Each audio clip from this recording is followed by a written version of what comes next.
Kwame Rose for the Real News Network here live in Philadelphia, Pennsylvania on the final day of the Democratic National Convention. I'm here now joined by the distinguished, the Honorable Dr. Lamont Hill. How you doing, Professor? I'm good, man. It's good to be here with you.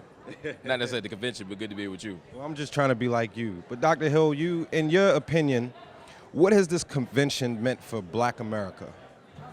Well, I think it's been a powerful reminder of the limits of the Democratic Party. As we sit here all week, we've heard a Democratic agenda which sounded a lot like a Republican agenda.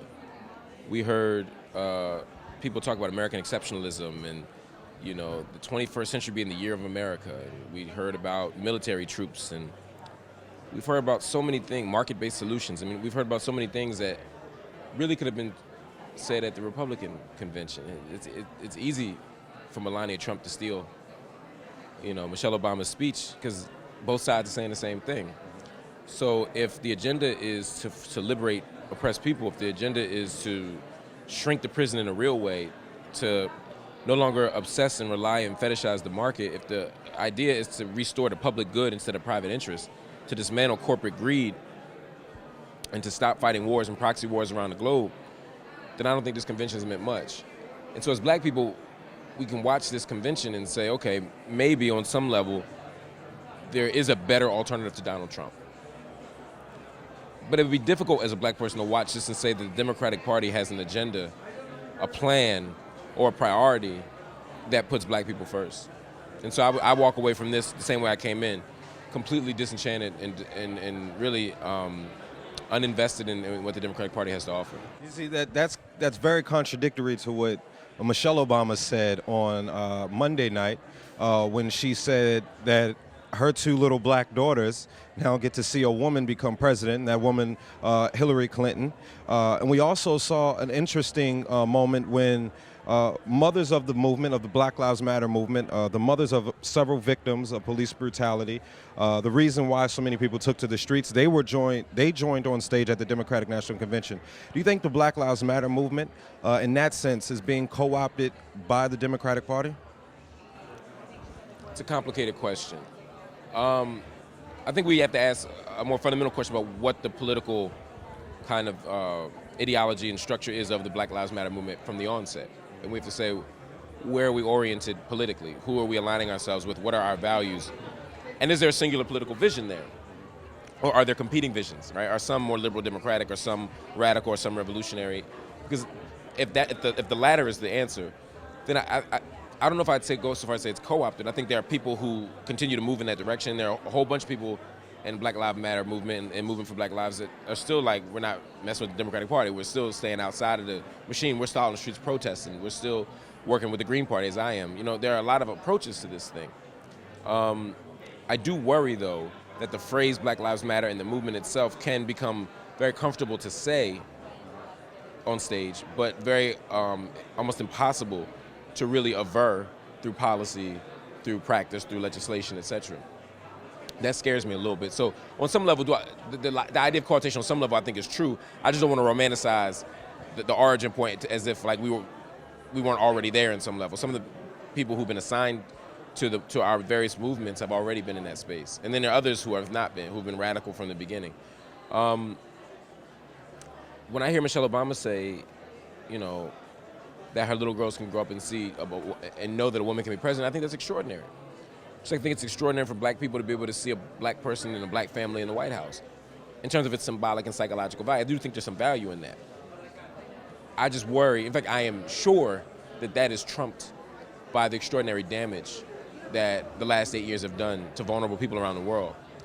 And to see Hillary Clinton come into office, it certainly satisfies the fantasy and the political aspiration of white bourgeois liberal capitalist feminism, to which many Black folk are attached to. So it ain't just a whole bunch of Black folk like, oh, I can do that too. But if you're continuing to fight wars around the globe, if you're continuing to drone people in Afghanistan or Yemen, there are women there too. You continue to support corrupt regimes around the globe, there are women there too. If you support the occupation of Palestine, as she unequivocally and unabashedly does, there's women there too. So when you exploit the vulnerable, of which 54% are women, to me that is far more damaging than the symbolic value that some middle-class folk can have about being president one day, or that some poor folk can have against all material evidence to the contrary. So I'm less invested in these sort of dreams of black presidents and female presidents and what other sort of firsts that we concoct next time. And I'm more interested in figuring out how we can change the material conditions of vulnerable people all around the globe. It's interesting because Donald Trump is polling as almost 0% for the black vote. Bernie Sanders, who many in the Black Lives Matter movement, including myself, supported Bernie Sanders, but yet he still wasn't able to gain a significant portion of the black vote, and yet most black people are voting for Hillary Clinton, have been dedicated for Hillary Clinton. Why is that? There's obviously a contradiction between her politics and what would improve the living conditions of black people in this country, but yet so many black people are supporting her. Well, I think the Trump question is a little different. I think black people generally aren't voting Republican in presidential elections. I mean, we're in the 90s voting Democrat. I think Trump's unique persona, his statements, his comments, his proposed policies with Mexicans make black people say, well, wait, man, if you're saying that about Arabs, you're saying that about Muslims, you're saying that about Mexicans, what you gonna say about me? So I think that explains that. I think with Bernie Sanders, it was a practical judgment. Black folk thought like Hillary was electable. And similarly, they thought they were on the fence about Obama until he won Iowa. They was like, oh, wait, man, he could win? Oh, shit, we good. We gonna. But before that moment in Iowa, there were a whole bunch of black folk that were on the fence, too. I think we've decided, because of the Clintons' history, particularly Bill Clinton's history, that she's a friend of our community. And some of it is the symbolism and the kind of rituals and practices at the Clintons co-op. They know how to go on Arsenio Hall. They know how to go to church and sing the songs, and they know the words to the Black National Anthem.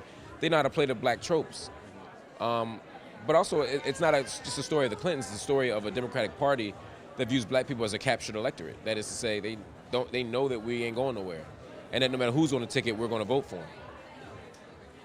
Lastly, there was some controversy the other night, controversy on Tuesday night when Nina Turner, one of Bernie Sanders' most powerful delegates and surrogates, wasn't allowed to nominate him from the floor as a presidential candidate.